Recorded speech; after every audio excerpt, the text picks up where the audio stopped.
It's air versus water, in this part 2 of the cocktail battle of the elements. And if you happen to be a Harry Potter fan, you'll know these two elements represent the two Hogwarts houses we haven't covered yet, Ravenclaw and Slytherin. So that's where the inspiration for today's cocktails came from. Blue with an airy crown for Ravenclaw, and green, cold, mineral-like for Slytherin.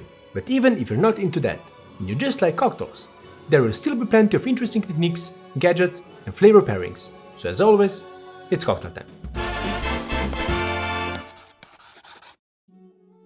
We've covered Earth and Fire a while back, representing Hufflepuff and Gryffindor.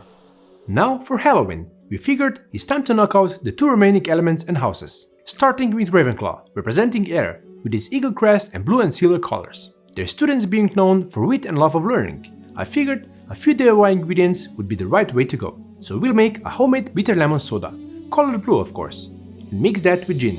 And for garnish, I got a magical tool, the Flavor Blaster Aroma Gun. This will help me give the cocktail an airy crown, or a diadem if you will. If you'd like to get this fun toy for your mixology arsenal, I asked them for a discount for my friends of cocktails. Find the link below and remember to enter the code COCKTAILTIME for a 10% discount at checkout for any item on the site. I have the larger Pro 2 Aroma Gun, but a mini kit is a great option as well for home mixologists. Enjoy blasting some flavor. Now let's make the blue bitter lemon soda. For that, we'll first make a bitter lemon syrup.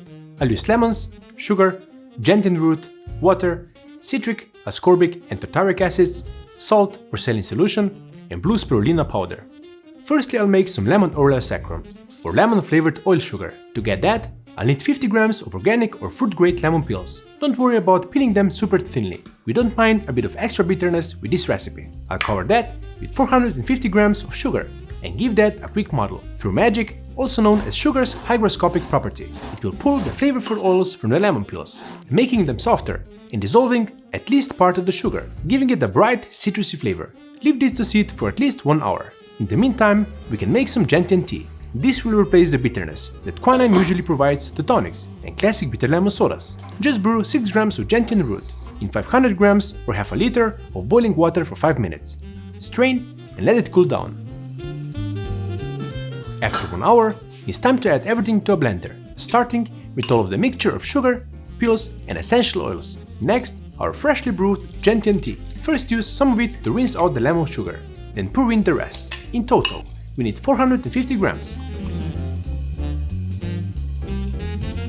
For acids we are adding 12.5 grams of citric acid for that lemon acidity, 10 grams of tartaric acid enhancing the tartness, adding a sharp, tangy flavor, complementing the bitterness of gentian, and 1.5 grams of ascorbic acid or vitamin C as a subtle preservative.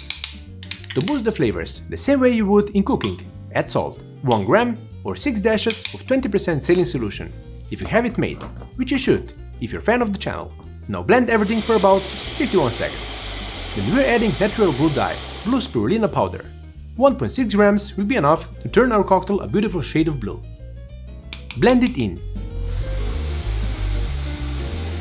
Then it's time to strain our blue bitter lemon syrup through a cloth filter. To get a full yield, you can use the classic cocktail time hack by pressing what's left on the filter with a potato ricer.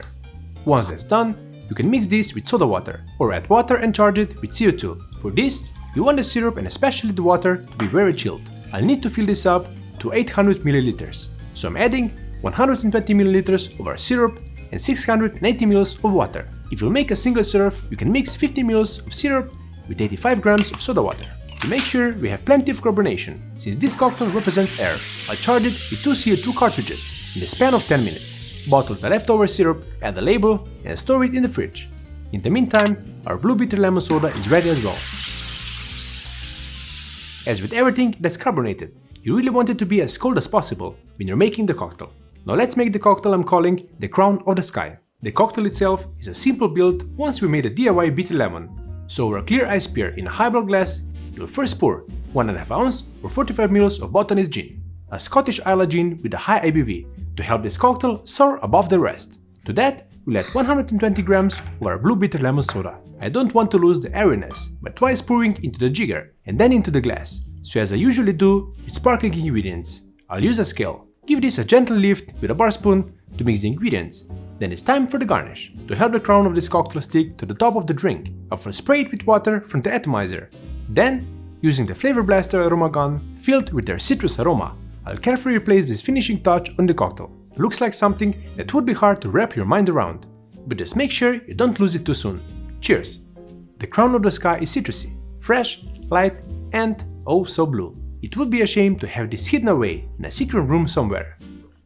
But now, the final cocktail of the four, as their pride would dictate it, representing the Slytherin house and the element of water. Let's make the Green Monster. Their green and silver crest proudly bears a snake. Their common room is located in the dungeons, with the windows looking into the Great Lake, and their attitude is often as cold as the dungeon itself. We'll make an icy cold, green mint julep twist that you could sip on while looking into the eyes of the giant squid. To make this chili water themed cocktail, I'll use aquavit, absinthe, rich syrup, mint tincture, and squid ink solution, in place of saline solution. To make it, I combined squid ink and water in a 1:1 ratio by weight. This has made an appearance on a Halloween Cocktail Time special episode 4 years ago, so it's a throwback. Mix well and use within a day.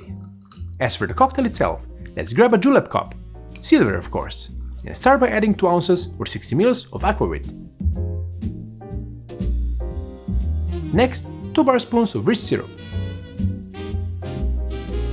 For that green herbal undertone, I'm adding 1 bar spoon of absinthe. You could add salinity, with the tears of students being bullied by Slytherins. But I got squid ink from the giant squid itself. 6 drops of this solution will be enough.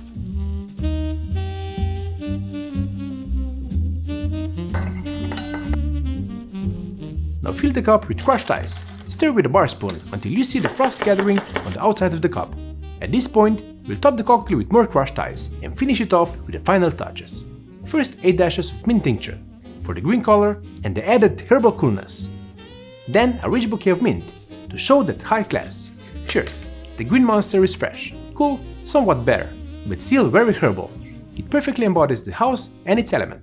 Of the 2 cocktails, however, I'd have to say the Crown of the Sky is my favorite, but let me know which one gets your vote down in the comments. And with that, we've made it to the bottom of the glass and this 2-part series. Instead of a simple emoji, I'd love to hear what's your favorite book, movie or series that you'd like to see me take inspiration from for a cocktail in a future episode. Until next time, cheers! And never tickle a sleeping dragon.